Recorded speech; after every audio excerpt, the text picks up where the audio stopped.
Red alert.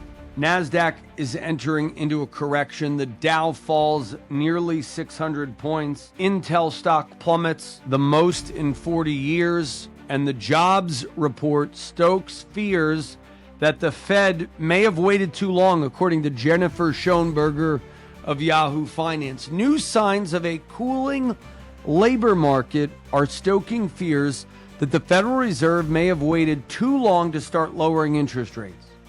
Data from the Bureau of Labor Statistics, released Friday, showed the U.S. economy added 114,000 non-farm payroll jobs in July, fewer than the 175,000 expected by economists. The unemployment rate rose to 4.3%. This is the highest level since October 21. Now, you might say, well, it doesn't really matter. It went from 3.9% to 4.3%. But I will tell you, there's a big problem brewing. Why? Rampant inflation. People can't afford a home. People are cutting back. Employers are getting leaner. They're laying people off. They're not adding new jobs. And this is the first sign of a slowdown. People start to then think this is what happens in a recession. People think, well, everything's looking good.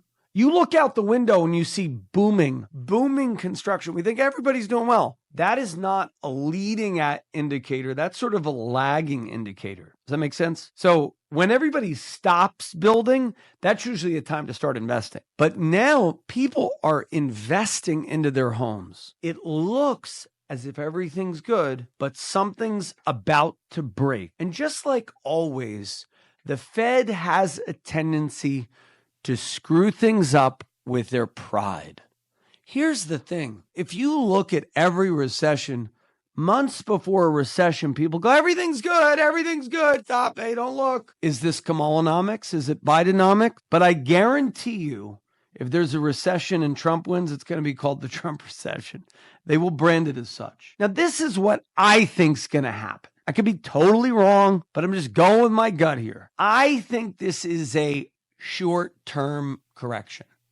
Here's why. The VIX is a measure of volatility. The VIX shot up within a day.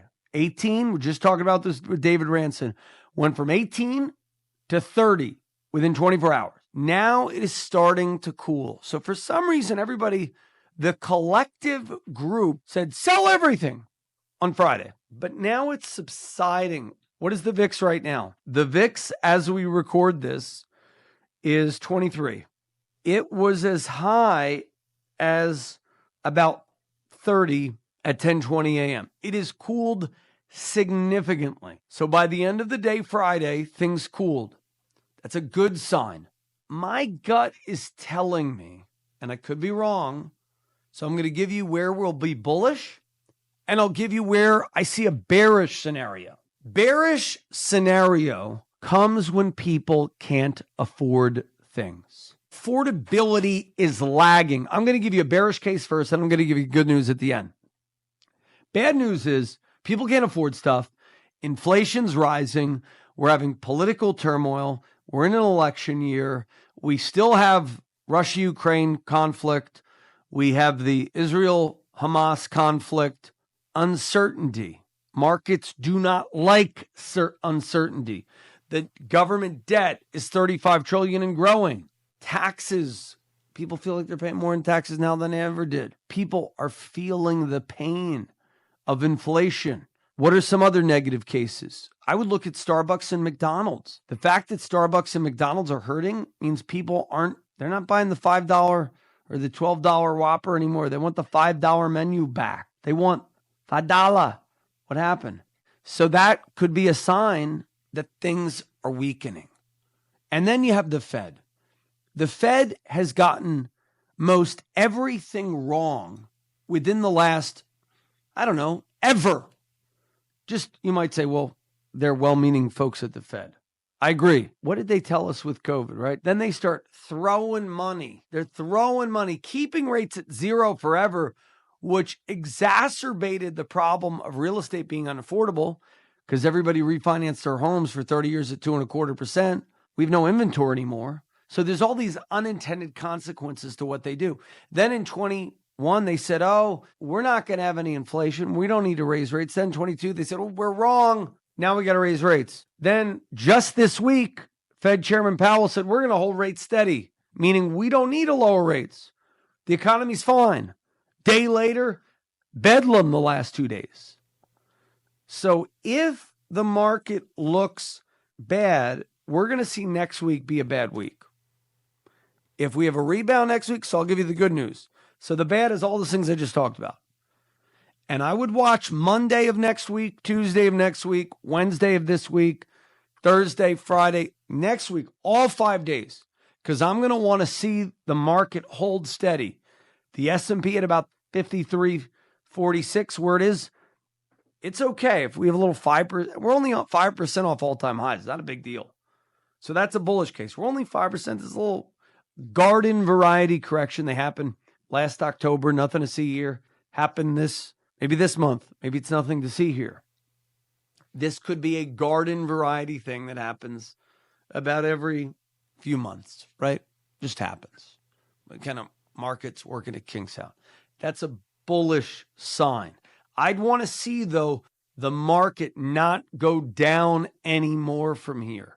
I'd want to see the NASDAQ stabilize.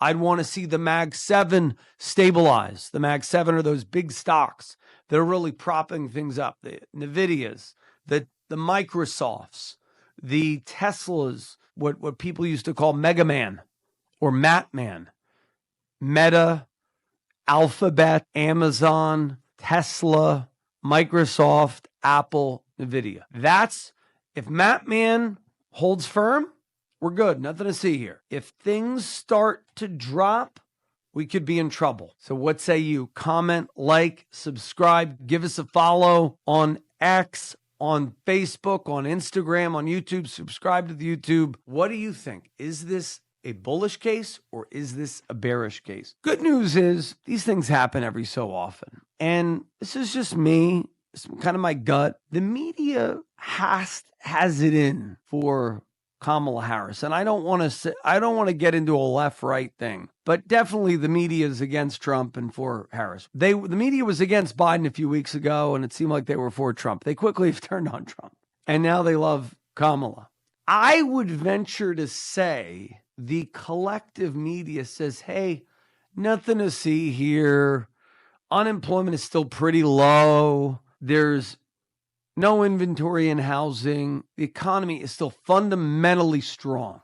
But if things just break because the Fed this happens every so often, happened in the 2000 and 2002 recession, happened in the 08 recession, where the collective media and the collective zeitgeist say, whoa, what's going on here? We can't control it. Everything's going down. Mayday, mayday. That's when they might throw Kamala overboard. But they're not doing it yet. So that could be a bullish thing where then this week they reassure people. Chairman Powell reassures people. Joe Biden reassures people. Kamala reassures people. And then we see a rally.